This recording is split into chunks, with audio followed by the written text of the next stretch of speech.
Welcome, friends, to another episode of Ask a Ghost Hunter with me, your host, author, and ghost hunter, Rick Hale. A question that I used to get, I used to get a long time ago, but I really don't get so much anymore, I think was one that was based on people's understanding of certain television shows that came out in the early 21st century. Um, Mostly ghost hunters.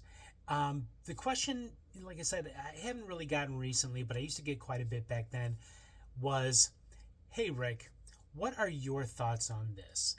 What is more important, physical evidence of a haunting or the personal experience? So that was one that it was really easy for me to answer. And I'm going to say they're both equally as important. I'd have to say it's definitely a 50-50 split down the middle. Both are important. However, I do have some thoughts concerning this, and a lot of it has to do with the history of psychical research, parapsychology, or paranormal investigation and research. And those and the origin of it. So basically, back in the 1860s, a bunch of guys in London, mostly dudes from Cambridge University, got together and formed what was called the London Ghost Club. And their whole thing was to go out and look for ghosts. And then a lot of those guys left the London Ghost Club and formed the Society for Psychical Research in the 1880s, approximately 20 years later. And with them, they never really used a whole lot of equipment because equipment didn't really exist back then. They did what was called sitting vigil, and they would sit in a reportedly haunted place and wait for a ghost to appear in front of them, or at least some kind of physical manifestation of a haunting. Either it be a ghost appearing, an apparition, or things moving, or things being thrown, or poltergeist activity.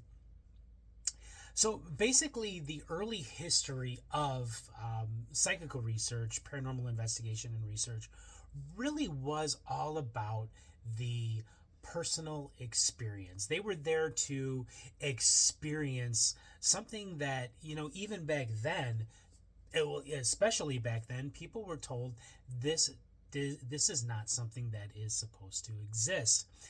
Pretty much what we're told today, but although many of us in the paranormal community know that these things do in fact exist. So if the early history of psychical research and paranormal investigation and research was all about the personal experience, what changed? What happened? Well, it really was one man who really started to use equipment and gear to hunt ghosts, more or less. And that, of course, was Harry Price in the 1930s and 1940s. Member of the Society for Psychical Research, kind of like went out on his own. Started out as being a magician of sorts, and he wanted to discredit mediums because there was a lot of fraudulent mediums at the time among the real ones, probably more fraudulent than real. And that even goes for today as well. He was the first person to really use scientific equipment. He was the first person that thought, hey, one of the things that people notice when experiencing a haunting or a ghost is a drop in temperature. So he started using thermometers. He would use bells. He would use candles. He would use. He was the one that started with the baby powder on the floor.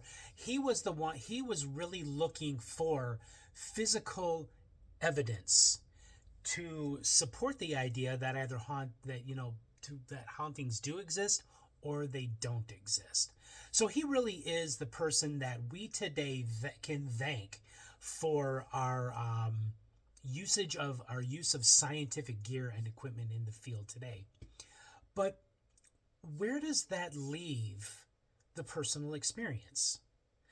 Now, back in the early 2000s, when really ghost hunting went mainstream with the show Ghost Hunters, Ghost Hunters kind of gave people the misunderstanding that the personal experience really doesn't matter, um, or that it doesn't matter as much as gathering physical evidence to support that hauntings and ghosts are in fact real.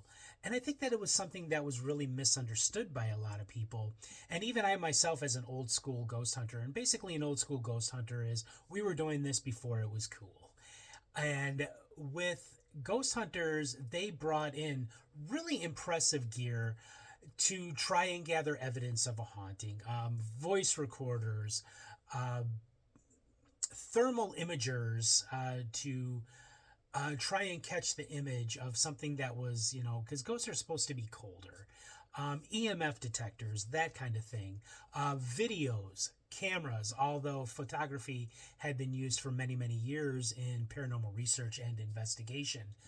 But they put that more on the forefront.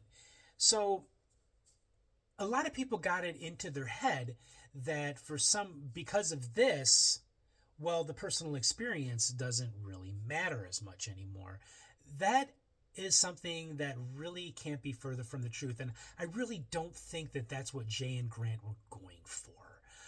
Because let's face it, without the personal experience, which really is very, very important, why bother investigating?